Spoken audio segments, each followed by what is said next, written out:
Bienvenidos a un nuevo episodio de Entre Amigos, un espacio dedicado a conversar con personajes con una trayectoria personal y profesional distinguida. Soy Ana Isabel Palomo, emprendedora, fundadora de Camaleó, profesional con amplia experiencia en mercadeo en diferentes industrias, desde consumo masivo hasta banca, católica y guatemalteca comprometida. Y el día de hoy tengo el gusto de conversar con Andrés Rodríguez sobre la importancia del emprendimiento para promover el desarrollo de la sociedad. Andrés estudió Derecho en la Universidad Francisco Marroquín, luego se especializó en la Universidad de Duke en Estados Unidos y se dedicó a trabajar en consortium legal durante varios años.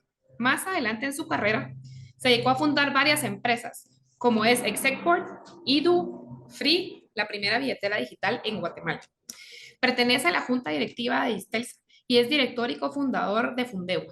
Es parte del CACIF Joven, la Cámara de Finanzas, director de la Bolsa de Valores y fiduciario de la Universidad Francisco Marroquín. Bueno, Andrés, cuando estuvo trabajando en Consortium Legal, se dedicó a fundraising y startup law. ¿Podría contarnos un poquito en qué consiste esto y por qué el derecho es importante para que los emprendedores puedan establecer sus negocios y hacerlos crecer? Cuando estaba en mi maestría en Estados Unidos, tomé justamente una clase que se llama Startup Law y más por interés y porque cuadraba en mi horario, decidí tomarla y me encantó porque me dio la perspectiva de la importancia de la parte legal para los emprendedores, los startups, la gente que quiere hacer el cambio y cómo la perspectiva que había en Guatemala y la que yo conocía era un derecho enfocado, por lo menos del lado corporativo, ¿no? Enfocado a grandes empresas y demás, y uno lo veía como algo para ese segmento, pero luego al ver la importancia para los negocios pequeños, desde cómo se estructuran, si van a levantar capital, implica darle acciones a terceros, cuál es la mejor forma de tenerlo, cuál es el orden que hay que tener, cuáles son las protecciones de ambos lados que hay que tener, desde hasta cuánto doy, de qué forma doy, qué mecanismos hay para ese momento donde no se ponen de acuerdo en valuaciones. Todos los startups tienen empleos, todos quieren crecer, cuáles son los contratos que tengo que tener con los empleos, si es de tecnología, cuál es la cesión de la propiedad intelectual de la tecnología, contratos de servicios con proveedores, con terceros, en fin, independientemente que sea un startup o una empresa pequeña, todos necesitan de esa parte, pero en startups especialmente tecnológicos que lo que buscan es levantar capital y crecer, tiene una particularidad muy especial que no cualquier abogado corporativo conoce. Y eso fue Sí. lo que me gustó y por ahí me fui metiendo. Pues sí, sin duda, la verdad que la parte legal es súper importante para los emprendedores. Yo en lo personal ahorita estoy en varios contratos y temas legal con proveedores, entonces de verdad que sí es súper importante. Y le quería preguntar, pues la verdad que me da muchísima curiosidad, ¿cómo llegó un abogado y notario a convertirse en el fundador de una empresa financiera? Cuéntanos. Eh, Creo porque nunca tuve que haber estudiado leyes. De niño, realmente tenía unos 12 13 años, me enamoré de esa visión de abogado de las películas, ¿no? De esas que uno ve como ese momento que nunca leen, nunca hacen nada, sino todo es como emocionante. Por eso creo que Suits es la peor serie en la historia, porque hace que la gente quiera ser abogado y la vida no es tan así. Y hay personalidades distintas. Yo siempre fui un poco más rebelde y eso de seguir las reglas tanto no me gustaba. Pero empecé a estudiar y como todo lo nuevo, cuando uno es curioso, se va metiendo un poco. Después no me gustó, pero después empecé a trabajar y ahí me empezó a gustar porque era ya estar en las negociaciones. Después me fui dando cuenta que eran más o menos lo mismo, independientemente de los números, ¿no? Que era bastante como monótono para lo que yo quería. Cuando fuimos creando la práctica con Freddy Rodríguez de tecnología y de fundraising, me fui dando cuenta que venían más los emprendedores a hablar conmigo por temas de negocios y demás que por temas legales en sí, que al final mucho de eso es pues, un commodity, ¿verdad? No, entonces, por ahí me fui dando camino a eso. En ese interim, José, su hermano, me presentó aquí que Novela, mi socio, que él venía del MBA y entonces que los dos nos interesaba el medio y que nos juntamos con Kike a platicar y justo en ese momento salió una oportunidad eh, de hacer algo juntos y ahí empezamos con Free, empezamos con Edu y luego de ahí vino Exeword y los demás proyectos que estamos trabajando. Entonces fue un poco como una evolución natural eh, y de alguna forma esperaba, digamos, si uno lo ve para atrás, hacía sentido que pasara, pero con el conocimiento que era tan importante para varios de los temas que hacemos. La verdad es que me puedo identificar mucho con usted porque creo que yo también me cambié de carrera y creo que muchos emprendedores nos pasa lo mismo. Entonces, de verdad, es difícil, pero es muy emocionante a la vez, retador. ¿No? Y creo que filosóficamente es interesante, lo hablábamos hace un rato con ustedes, Ujú. el sistema educativo actual está basado para que de alguna forma tomemos la decisión de qué queremos hacer con nuestra vida a los 17 años o 16 años y ahí está nuestra vida entera y salvo carreras muy técnicas, es importante saber que se puede cambiar y que uno puede perseguir lo que quiere y lo que le gusta y en lo que es bueno. Tal vez estudié A, pero me gusta B o soy bueno en C. Y es importante y creo que un buen mensaje para todos los que están estudiando que sí se puede cambiar y que no están amarrados en lo que hagan. También qué genial que lo que estudiaron es lo que les gusta y lo sigan haciendo, ¿no? Pero si uno no está contento o ve que no es para uno o hay algo más, es válido poder cambiar. Totalmente de acuerdo, por experiencia propia. Cuénteme, Andrés, un poquito acerca de Free y de dónde surge la idea de negocio. Me encantaría saber, tal vez, como el momento en donde usted dijo, la tengo que fundar esta empresa. O sea, es un momento tan importante para un emprendedor. A ver, Free nace, yo vivía en Nueva York y ahí había una aplicación que se llamaba Venmo, o que se llama Venmo, que luego la compra PayPal y ahora pues, es gigante y uno podía creer cómo tecnológicamente estábamos tan atrasados a nivel país en cómo se movía el dinero. Entonces, surge un poco de ahí.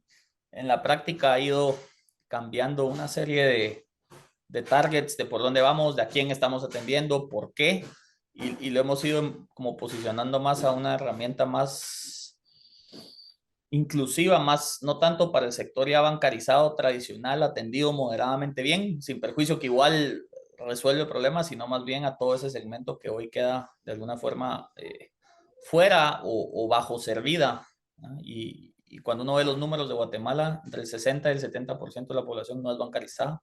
¿No? Es una mala figura la que usamos a nivel país, porque las cooperativas, que al final son cuentas, también son importantes, entonces la tasa es menos, pero pues es menos mala de lo que parecen los números por haber cooperativas, pero últimamente sigue siendo bajísimo y muchos de estas personas también están mal atendidas, aún si tienen cuentas. Existe una serie de cuentas planieras de gente que todo lo que hace es sacarlo a cajero o sacarlo en la agencia y gastarlo en efectivo. Y entonces nosotros nos hemos ido posicionando realmente porque vamos muy bien en atender a estas personas y la premisa es la única forma de atender los negocios y las personas de bajo margen es con un costo bajo. Y en un modelo de agencias, de tarjetas de crédito, que, bueno, usted lo conoce, el costo es altísimo. Sí. Del producto me refiero, ¿no? Deje las comisiones, sino el producto en sí. Por eso es que la gente no lo tiene. O sea, no es porque no quieren, es porque o no les sirve o ya se endeudaron o no les resuelve. Y 85% del total de las transacciones del país, que serían tarjetizables según Mastercard, se dan en efectivo. ¿Y qué quiere decir eso? Yo siempre hago la broma de que el medio de pago que usaba Tecún Humán sigue siendo el medio de pago más utilizado en el país. Cambió, digamos, el método per se, pero el hecho de algo físico sigue siendo el medio de pago que más valor le genera a la mayoría de personas. Y no lo que estamos creando es una herramienta de un ecosistema que a través de valor y la generación de valor inclusivo podamos ir migrando a esas personas a nuestro sistema que les dará una serie de beneficios también en sus vidas. O sea que si bien entiendo también, entonces Free se está posicionando como una empresa que va más como a un sector que no está bancarizado y tal vez más económicamente hablando, un poquito menores ingresos y etcétera. ¿Cómo cree usted, o sea, con todo lo que me contó, entonces esto ayuda al desarrollo de los guatemaltecos? Como le decía, la inclusión financiera es bajísima en el país. Y justamente hablaba con el gerente de un banco hace no mucho, unas 2 semanas. Yo le decía que ser pobre es caro. ¿No? Y, y usted también estuvo en mercadeo, así que seguro va a entender esto. Si usted va a la tienda, el sachet de shampoo, por ejemplo, cuesta como 30% el chiquito. Más caro el producto de lo que cuesta poder tener el bote grande. Y la gente compra de quetzal en quetzal porque lo que no tiene es el flujo para poder comprar el bote grande, pero están pagando 30% más por el producto, por el mismo producto que usted está pagando 30% menos porque tiene el flujo para comprar el bote un poco más grande. Lo mismo con los huevos unitarios son más caros, lo mismo con todo, realmente. Entonces, vemos una oportunidad de creándole valor a estas personas, utilizando la herramienta no solo que les rinda más su dinero, sino que poder tener data de ellos, y la data se ve como algo malo, pero realmente la data es buena si está en manos de las personas adecuadas, con los productos adecuados, y lo que queremos es que todas las instituciones financieras que forman parte de FREE, que son las instituciones financieras líderes del país, puedan colocarles productos y servicios que sean acordes a las necesidades de estas personas en base a sus comportamientos, porque con el efectivo no se sabe nada. Lo mismo con las remesas. 85% de las remesas sale a efectivo. Lo que ha pasado es que los bancos principalmente se han vuelto el sistema de ATMs más grande posible, pero de los 18, 19 mil millones de dólares que entraron de remesas el año pasado, el 85% sale efectivo. Sobre ese dinero, sobre el dinero que la gente saca planillero, no se tiene datos con qué colocarles productos y servicios adecuados. Entonces, ahí es donde vemos una oportunidad súper interesante de mejorar la vida de los guatemaltecos desde ese punto de vista, desde A, hacer que su dinero rinda más, y B, que puedan recibir los productos y servicios que requieren de acuerdo a sus necesidades y en los momentos que los necesitan, ¿eh? Que Es normalmente diferente. es, sí, es Es diferente. diferente, cabal. Bueno, sí, la verdad es que es muy interesante cómo Free logra promover el desarrollo de los guatemaltecos. Y hablando también un poquito del desarrollo, sé que también está involucrado un poco en Fundegua, en donde una de las iniciativas es Enciéndete. Enciéndete promueve el empoderamiento de estudiantes y la resolución de problemas en la comunidad a través de la aplicación de conocimiento en ciencias e ingeniería. ¿Por qué decidió enfocarse en los niños? ¿Cuál ha sido como el impacto de la educación en el desarrollo de los niños que se benefician de este programa? Yo en Fundegua soy más un acompañante de Gaby Asturias, que es la fuerza atrás de Fundegua. Ella me invitó a participar al inicio porque ella también se graduó de Duke, y había un profesor de Duke que se llama David Boyd, que también la estaba apoyando a ella. Me llamaron así como a otros, y más he sido más un apoyo hacia ella, pero ha sido toda una iniciativa de ella y el equipo. Eh, y como línea de emprendimiento y de cambiar aires, también ha sido una fundación que ha ido pivoteando en hacia dónde quiere ir. Empezó como una idea enfocada solo a una comunidad en Atitlán, Ujú. luego cambió a poder proveer datos adecuados eh, a las fundaciones como un proveedor de información, porque se veía que había información de todos lados, y luego pues fue cambiando,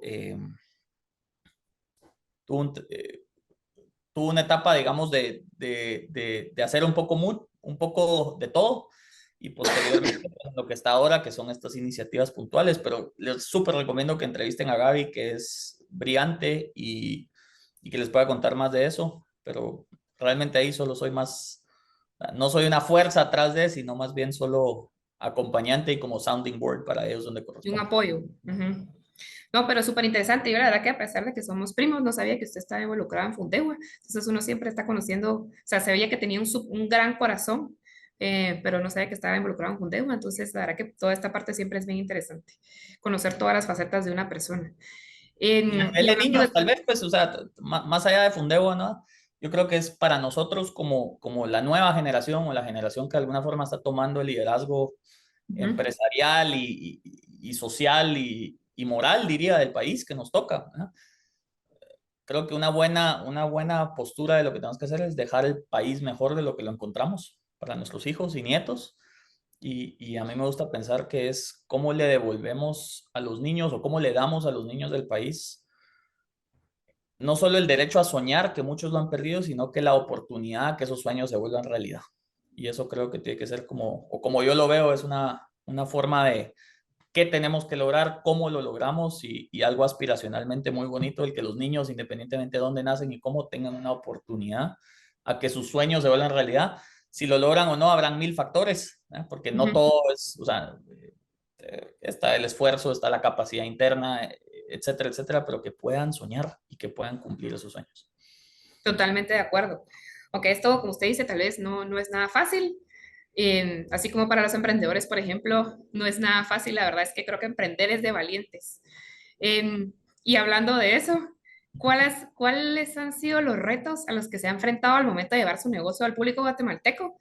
¿Y usted cree que tal vez otros emprendedores se enfrentan a retos parecidos? Retos hay miles y hay varios, a ver, hay varios que son independientemente de la industria y tal vez me voy a enfocar en esos primero y después si quiere entramos específicos, pero el primero es que siempre el cambio es difícil. O sea, en Sí, general el cambio es difícil y generalmente el cambio afecta a alguien, sea alguien que con quien uno es cercano por relación, o sea alguien de la competencia, o sea algo social, o sea, y cuando el cambio es parte de lo que uno hace, que generalmente, o por lo menos los emprendimientos de alto impacto, lo que buscan es generar cambio, eh, van a haber resistencias, ¿no? Las personas afectadas van a haber resistencias. En instituciones grandes el cambio se vuelve difícil porque justamente está este libro Innovator's Dilemma, que es súper famoso de Clayton Christensen, y él básicamente lo que dice es, el problema de las grandes empresas en innovar es que los managers están haciendo el trabajo adecuado en seguir con el negocio que va bien, ¿no? Pero no necesariamente viendo para adelante. Y esos cambios pueden afectar el corto plazo, el mediano plazo, los puestos de personas y demás. Y entonces la gestión del cambio se vuelve súper importante como un reto interno y externo. Eh, el otro reto es vencer los miedos y tal vez más que vencerlos, uno siempre los tiene, yo los sigo teniendo, sino más bien decir vamos y hagámoslo y aunque tengamos miedo hay que hacerlo y hay que actuar diferente y si uno se trata de conformar a cómo lo hacen los demás, pues se vuelve los demás y entonces el valor que se va creando o percibiendo y buscando cambia, entonces mantenerse como fiel a esos principios de innovación y de disrupción, independientemente de qué conlleve, y atreverse a hacer las cosas. O sea, yo creo que el miedo más grande es atreverse. Ya cuando está pasando, los retos más grandes es que uno no sabe lo que está haciendo, ¿no? Porque todo va tan rápido. Más allá de que uno sepa de un área o del otra, al final el chip cambia de sé esto a tengo que hacer un poco de todo. Y entonces los retos son cómo hago todo eso, pero también cómo voy incluyendo a las personas adecuadas en los puestos adecuados para el momento adecuado, para donde tenemos que estar en 2 años. A mí no me gusta pensar más de 18, 24 meses, si nada estamos pensando de más. Y que la gente adecuada, porque es que la gente crea en lo que uno está haciendo y últimamente somos tan fuertes como, como nuestro eslabón más débil en la gente que trabaja con y para nosotros. Y es poner a la gente adecuada en el lugar adecuado. Eso es bien difícil y tomar las decisiones duras cuando corresponde hacer cambios y que las contrataciones sean adecuadas también a lo que uno quiere hacer en creencia. Y es otro perfil de gente. Hay gente que le gusta trabajar y que le digan qué hacer y estar de esta hora a esta hora. Y uno entra al mundo, digamos, de un startup inicial. Y eso de que yo soy mercadeo, mentira, venga, ayúdeme a hacer operaciones y así funciona, pues, y es parte de lo lindo. Yo creo que no todos son para todo, ¿no? Así como yo no era para que me digan qué hacer todo el día y demás, habrá gente que no es para ese cambio y que le gusta pues la rutina de alguna forma y todos somos diferentes en eso y eso es lo lindo de esto y hay que buscar a la gente adecuada y creo que es eso, especialmente en Guatemala, que es incipiente ese mercado, digamos, aunque es un país muy emprendedor, tiende a ser un emprendimiento muy de subsistencia o pequeño, y cuando uno quiere hacer proyectos de alto impacto, conseguir a la gente que se anime a dejar muchas veces trabajos que pagan mejor, que tienen una carrera como un plan de carrera definido, no es fácil, ¿no? Y hay que buscar como esa tribu que lo acompañe a uno en ese camino de ir casi como explorador, no sé a dónde vamos, pero vamos juntos y mañana hay que cambiar esto por esto y pasado mañana hay que hacer esto y como moviéndose en ese mundo. Así que ese creo que Pues es el bien, reto de mi lado que más me ha costado en ir encontrando eso, ya lo tengo, ¿no? Pero que también se ha ido abriendo, digamos, socialmente y culturalmente al emprendimiento y a trabajar en eso y como no todo es pues un plan de carrera tradicional como la mayoría de los papás quisieran, sino que existe ese proceso y creo que eso ha ido ayudando a que haya más gente preparada. no, yo lo entiendo un montón también. Además, yo, por ejemplo, comparaba también el emprender a veces comparaba con el emprender con una dieta. Y dije, bueno, si yo voy a la nutricionista y me dan una dieta, yo sé que si hago la dieta tal cual me lo dijeron, yo voy a bajar de peso. Pero en el emprendimiento no hay una dieta o una receta. O sea, ahí es, o sea, uno te agarra todas sus herramientas que tiene a lo largo de la vida, a lo largo de la experiencia profesional, estudios, y ahí va abriendo camino.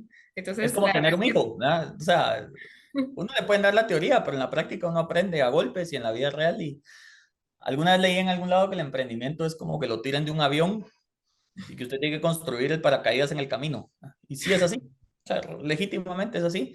en distintas partes, distintas momentos lo que va pasando y conforme uno va construyendo, pues ya lo va ampliando y de alguna forma se va volviendo un poco más cercano a lo tradicional. Bueno, y así como emprender es eso, es tirarse un paracaídas, para tirarse un avión sin paracaídas y tiene que irlo construyendo. Hay veces que logramos construir el paracaídas, hay veces que no. Entonces, digamos, fracasar es parte de emprender y aprender de los errores. Entonces, ¿qué consejo le daría a los emprendedores que se sienten desanimados por el fracaso de algún emprendimiento? Más que un consejo, tal vez le diría que una reflexión y después podemos dar consejos, pero creo que la reflexión más importante es fracasa el que se atreve, ¿no? Si no se atrevió, no lo hizo. Y no es hacia afuera el éxito o no, es hacia uno mismo. O sea, yo no me atreví a hacerlo, me voy a quedar con la duda toda la vida si yo lo quería hacer. Si me fue bien o mal, hay mil factores en el camino que pueden pasar. Ojalá les vaya bien a todos, pero si uno ve la industria, la probabilidad es que no. Y hay que saber que a lo que uno se está metiendo, la probabilidad es que no. Pero se atrevió y eso es bien, bien importante. O sea, el que se quedó desde afuera viendo y criticando no hizo nada. O la que se quedó desde afuera y criticando no hizo absolutamente nada. Es el que se atreve, el que hace. Y el mundo y las economías y demás dependen de esos emprendedores. Toda empresa grande hoy fue un emprendimiento en algún momento. Todas las empresas que están gestionando el cambio del mundo son o fueron emprendimientos. Entonces Sí. hay que entender que es parte de esto y lo mejor en una sociedad es que exista la mayor cantidad de emprendimientos posibles, que les vaya bien, ojalá a todos, como le digo, es imposible, pero son aprendizajes y viene el siguiente, me voy a trabajar al siguiente, pero eh, verdaderamente el haberse atrevido es lo que más vale. O sea, es seguir lo que uno cree, lo que uno quiere y lo busqué. Y con eso no va a haber cuando uno tenga 80 años no va a pensar, a la vez que me quedé viendo desde afuera, si, mientras otros emprendían. No, ahí va a haber un arrepentimiento de no hice lo que quería, no sé si me explico. Sí, que Y no hay que no hay que arrepentirse, o sea, hay es que hacer lo que uno quiere en la vida cuando se tiene la parte del oportunidad. fracaso y hay que saber, o sea, que la probabilidad va en contra de uno, eso es bien importante también, o sea, al emprender la probabilidad va en contra de uno. ¿Y qué? O sea, tirémonos al agua y hagámoslo, pues, y si lo hacemos bien, nos va a ir bien, y si lo hacemos mal, aprendimos para la próxima. Y no todo es final, y especialmente cuando uno es joven, es un buen momento para animarse a buscar el futuro que uno quiere y a crear las cosas en las que uno cree. Por supuesto, si todo es monetario, tal vez los incentivos son un poco distintos y es más fácil darse por vencido, pero cuando es sobre cosas que uno cree, que a uno le gustan, que uno apoya, que uno se convence que es el futuro, uno va a botar las puertas antes de que las puertas lo boten a uno. Entonces, creo que es más una reflexión de, ¿y qué? Si fracasaron y se atrevieron, y eso es más importante que Que no haberlo hecho. al Creo que sí. final. El proceso, tal vez, resumiendo, el proceso es más importante que el resultado, ¿no? Es el hacerlo, el hacerlo, el hacerlo. El resultado puede variar de mil cosas, pero en esto creo que el proceso y el hacerlo es más importante. Hay una frase de, ¿de quién era? De Teddy Roosevelt, que no Ujú. es mi santo de devoción, pero esa frase es espectacular y es The Man in the Arena. Y básicamente habla de eso, ¿no? De cómo el que importa es el que hace y el que se tira al agua independientemente Independiente del del, resultado, más del llevar el proceso. resultado. Y aún el que pierde, pierde con gallardía, ¿no? Y Con esos son los que gallardía generan y que cambio. puso todo su ser y Así todo es. su esfuerzo ahí y no dejó nada, o sea, dejó todo en la cancha y no dejó nada afuera, pues, verá, metió toda la Y cancha. esa es la gente que cambia el mundo, pues. O sea, y que crea valor y que hace las cosas y un poco el otro, vean el anuncio de Apple, vean el famoso anuncio De los ay, anteojos, ¿no? no, no, no, no, de los viejos, de Here's to the Crazy Ones, ¿no? Y básicamente lo que dice es, los locos y los que creen que pueden cambiar el mundo son los que eventualmente lo cambian. Y Ah, entonces, sí, hay que animarse y si uno cree en lo que está haciendo, vale la pena el riesgo y hay que hacerlo. el Y tiempo. Mire, consejos, no tomárselo personal, ¿no? No y, tomárselo tan y, personal, es parte. Y tírense al agua otra vez, no pasa nada. y tomando en cuenta, digamos, toda esta parte de cambiar el mundo y hacer yo sé que hacer un mejor país o cambiar como las diferentes partes en donde se puede. Yo sé que usted está súper activo en muchas iniciativas empresariales. ¿Cómo logra balancear su vida profesional con la personal? Porque yo veo que la verdad que está muy activo y me encantaría como también algún consejo, algún tipo. Yo no creo que yo la balancee, para ser honesto. Yo tengo una prioridad que es mi vida familiar. Ujú. y, y esa va primero y todo lo demás tiene que encuadrar alrededor de eso. Entonces, no, yo no lo veo tanto como un balance. Habrá días que toca tomar sacrificios, pero en general no creo que yo tenga un balance per se, sino que yo tengo muy clara mi prioridad familiar y alrededor de eso construyo sobre lo que quiero. Le doy el lugar adecuado. Por supuesto, el día a día puede tener variaciones, pero hay decisiones como tácticas o estratégicas que yo tomo en eso, desde dónde vivo para estar más cerca y evitar tráfico. Bueno, usted y yo hemos tenido esa conversación. He ido aprendiendo a decir que no. Antes le decía que sí a todo y eso bueno, vamos pues y hagámoslo y ahí empezaba a perder tiempo. Entonces, a priorizar a qué le dedico tiempo y esfuerzos y eso va de la mano con tener el tiempo adecuado de familia. Y, y últimamente creo, pues desde mi punto de vista, como le digo, familia número uno y es la prioridad y por eso no balance, pero aún en trabajo es parte importante de lo que hacemos en la vida. Deje la subsistencia de lo que comemos y vivimos, sino en lo que dedicamos tiempo y por eso buscar cosas que a uno le gusten para que no se sienta esa lucha de balance, sino cuando uno está en el trabajo también esté contento, cuando esté en la familia, obviamente priorizándola es un buen momento y recomendaría que lo vean así y ser súper cuidadosos con su calendario, ¿no? Como le digo, Con el tiempo. Mire, y tomando en cuenta esa es la vida personal y profesional, ¿cuál es la importancia de la fe en un ambiente laboral demandante? O sea, ¿cómo podemos incluir a Dios en nuestro día a día de su trabajo? creo que es un tema que empieza por cada persona, por cuáles son sus creencias tanto religiosas, morales, éticas, y eso llevarlo y vivirlo siempre independientemente de dónde esté. ¿No? Y la suma de todo eso, de todas las personas que son parte de un trabajo, en un ambiente que sea tolerante, que no imponga, ¿no? Eh, Ujú. y no tolerante desde el punto de vista, de, como se ha ido viendo en otros países y con el movimiento woke, que son, o sea, en nombre de la tolerancia se han ido volviendo intolerantes, sino más bien realmente todos somos diferentes, podremos tener fees distintas, creencias distintas, pero cada quien que lo haga en su centro y que se permita que la gente se desarrolle como corresponda. Y creo que por ahí yo, no sé si conoce la pronoia, No, no, ¿sabe qué es la paranoia? eso sí. ¿Qué es la paranoia? Cuando uno bueno, por lo menos comúnmente hablando, digamos, es cuando uno se estresa por algo de que va a pasar, que va a pasar, que va a pasar. Digamos que cuando el universo conspira en contra suya, ¿verdad? Uno siente que todo va Ujú. a pasar mal, ¿verdad? La paranoia es lo opuesto, eso, es la antítesis de la paranoia y es cuando uno cree que el universo conspira a favor de uno. Ujú. Entonces, las cosas están dadas para que usted haga. Y si lo piensa, el universo ha conspirado a favor suyo, a favor mío y a favor de todos los que estamos vivos.